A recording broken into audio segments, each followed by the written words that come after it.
Hello and welcome to the December 2025 State of the Hat, where I, Sean Nittner, talk about everything that's going on under the hat. It's the end of the year and things are hopefully a time for rest and recuperation, whether that's time spent with loved ones or on your own. I hope everyone gets to sort of recharge, lots of rewords, recharge as they look forward to the new year. And as we enjoy the holidays together or apart, wishing everyone the best. Oh no, what's happening? The background is being taken over. And look at this festivities that we all must endure. Wishing everybody happy holidays and New Year. Hopefully you're able to take care of yourselves and take care of each other. All right, let's talk about all the exciting things that are going on under the hat. And let's see if I can cue this up correctly. There we go. Okay. You would think December might be a slow month, and normally it is, but this month there is a lot happening under the hat. So let's share it with everybody. Designers and Dragons is in finishing up the proofreading right now. We hope to have all the proofs done by end of year, and then they need to be reviewed and applied, and that'll be by end of January. And then beginning of February-ish, we'll be sending these off to the printer. So that is very exciting. It's due in July, which should give us plenty of window for printing these massive books and these beautiful slipcases that they're going to be in. I'm very excited to share that with everybody. Pre-orders are open now. So if you missed the campaign, you can go to the campaign page and there'll be a link at the bottom to the pre-order page. You can pre-order everything that was in the original campaign. So if you missed it, no worries. And since it's going to be months before we ship out, you have not lost a thing. Jump on there and get your copy of Designers and Dragons. Next up is Streets of Jade. I think same as last month, we are in post playtest revision right now. So we've got tons of feedback from the playtesters. I also sent over a bunch of feedback from my own runs of the game. And Mendez is sifting through it all and working on making Streets of Jade the most impactful, most exciting, full of crime, drama, and clan loyalties game that it possibly can be. So I'm really excited to see how he incorporates that playtest feedback and what comes next out of it. This will probably be many months in the process, so I might not have a lot of new updates for it, but know that this is a super important phase where we go through and evaluate what worked and what didn't, what we can improve, what needs to be highlighted even more, and what might need to get cut or changed. All right, if I can do slides. Deep Cuts. Okay, this is an exciting month. Deep Cuts was delivered to backers. If you did not order a Red Ledger, you would have received your copy earlier. But for those who ordered the Red Ledger, we had to wait because the glue that was needed for the FlexiBound binding was on shortage, and so we had to wait over a month longer than we expected. But it is out and it is available now. So if you have ordered, you might get your limited edition. Look at that shine copy of the Deep Cuts with all of its beautiful end papers and of course beautiful interiors. You might have received the Cutter's deck, a 54 card deck with all of the custom suits for playing in Dustfall.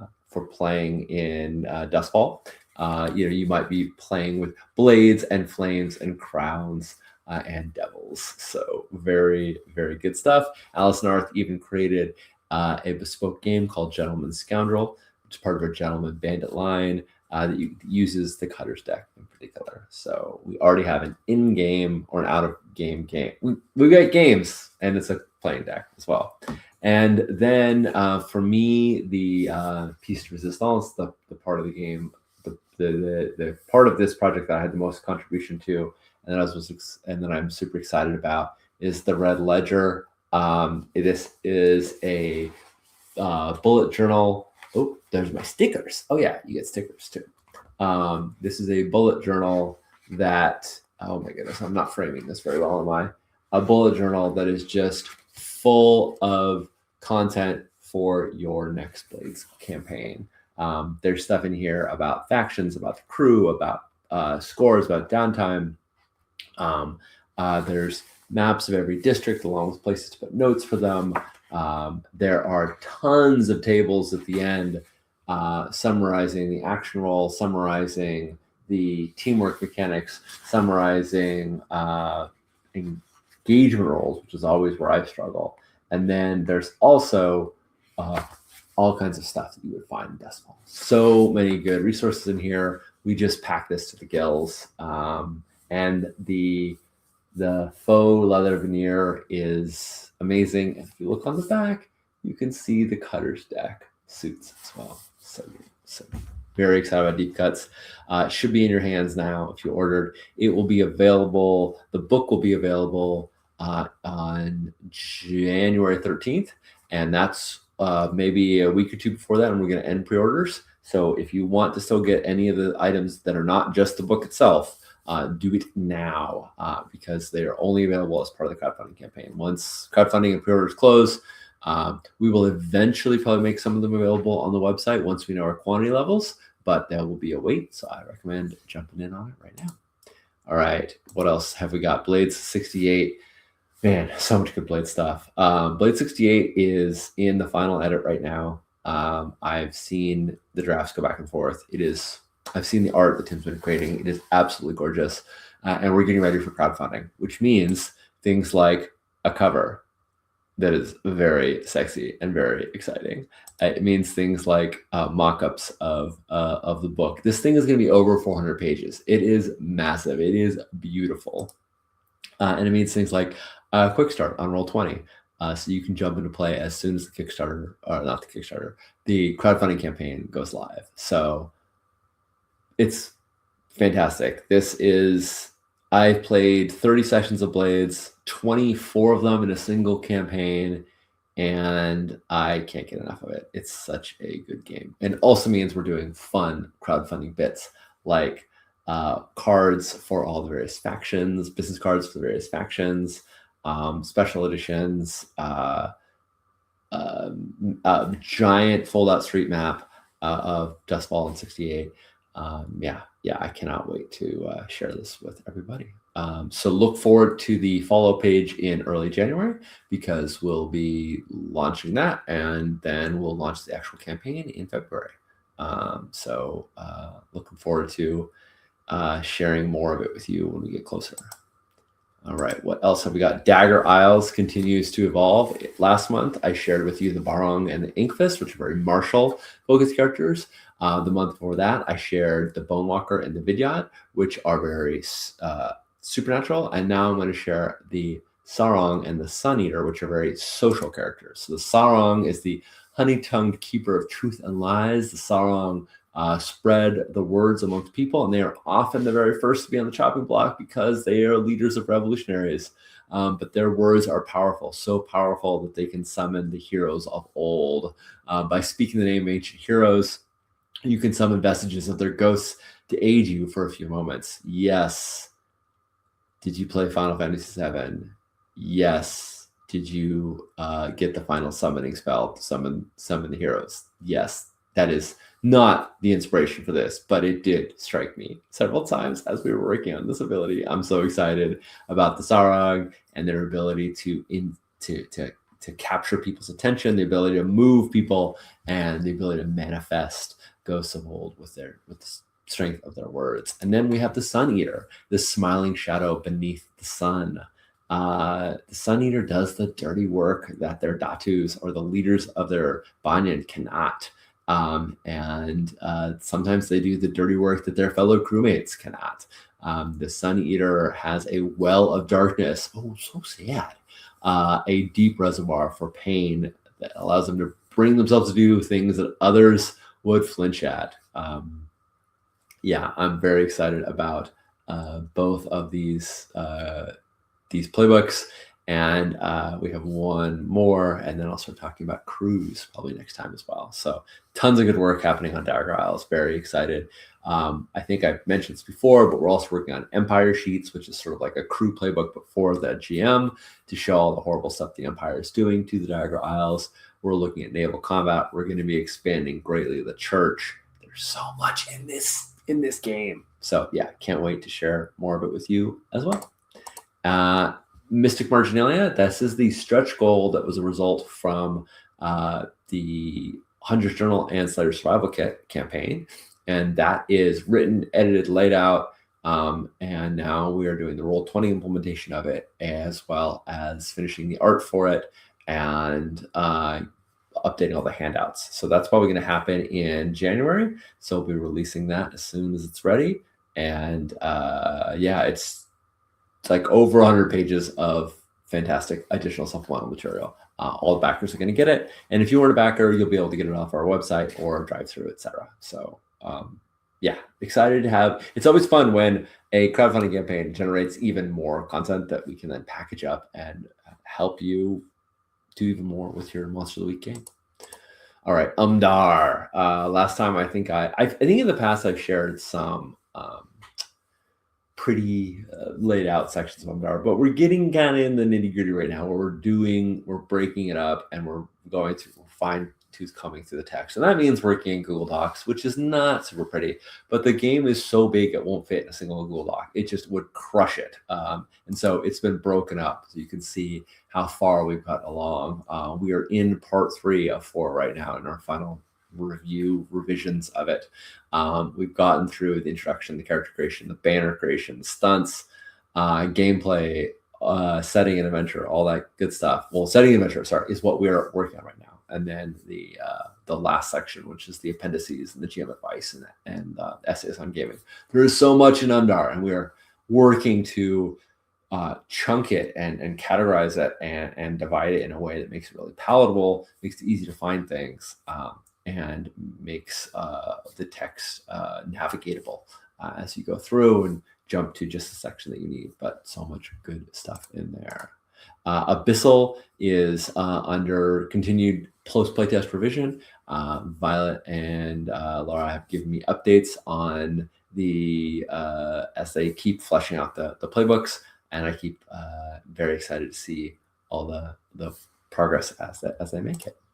Rangers of Broken World, I've got some very sexy stuff to share with you and some like pretty boring, but this is the grind kind of it. So the gorgeous part of it is this work in progress. This is not at all completed. This is a early work in progress from Lauren Colt of the cover. This is the full spread cover. So if you opened up the entire book, this is the front and back cover. We can see our Rangers in the center. We can see them surrounded by a noble demon behind them, and we can see the world wrapped around them. So very excited to share more of this cover with you when we get ready to crowdfund it, probably middle of next year. Game, and then we get to the not so sexy parts of it, which are this is great stuff, but this is again going back to Google Docs. We did a bunch of revisions on the helping mechanic, and we were looking for a mechanic that would help improve the odds of success without inflating the dice pool so that huge numbers of successes were happening. And we also wanted something where it was really clear how someone was helping you. In a lot of games, I've always said like, oh, use different color dice so that when you hand somebody a die and they roll it and they can be like, oh yeah, you helped. It's a really great feeling to know that you were part of it. So we sort of codified that even stronger, which is that the helper rolls their die pool and that the helpee rolls theirs, and then they can swap die. And so they can, they're not going to have more dice to roll per se, but they will have a larger pool to select from. And so they can pull one of the successes, or if needed, edge successes from the person that's helping them. And of course, whoever is involved is also affected by the outcomes of it. So by helping somebody, you are potentially endangering yourself, but it's for the good of the cause. The Rangers are helping make the world a better place. This is, as an aside, this is one of the most rewarding parts of my job, is working with creators to refine the games, both in terms of organization of the text, the mechanics themselves, the clarity of it. I get credited as developmental editor on a lot of games, and that's the kind of work that I'm doing. And it's really this product development deep review and revisions of the text to really hopefully make it as strong as it can be. So love doing this work. And it's really, really rewarding. And it's lovely when we get to see things like this. Next up, continuing with Rangers. I've said this before, but I'll say it again. If you have not looked at the Eelhat blog, check it out. There is over a dozen posts by Leon about the inspirations for Rangers Broken World, and it's real good stuff. There's tons of deep lore in there, and what made it really sing to them, and what the reason why this game exists. So check out that blog. GodKiller by Connie was playtested at PAX, and they had fantastic success with it. Connie ran several games, and he was just like very happy with the outcomes of it. And we have a couple pictures of Connie and C at PAX. Look how badass that looks. Very, very excited to have them running it in the wild, and the multiplayer version being in development, the solo player version being in development, the advice on building your own cradle, which is the setting of the game. Yeah, it's real good stuff. Thank you, Connie and C, for running this, as well as, of course, developing the game and making it. But just excited that it is out in the wild.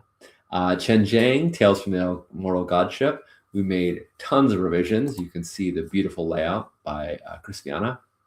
We made tons of revisions post playtest, and now we're doing a second round of internal playtesting, and hope to get feedback from folks in February, and that will make further revisions as we keep going. But Tian Deng has been overhauled quite a bit, so all the moves are really interlocking, and we want to make sure that we have not introduced any rough edges. So we'll find out through the playtest.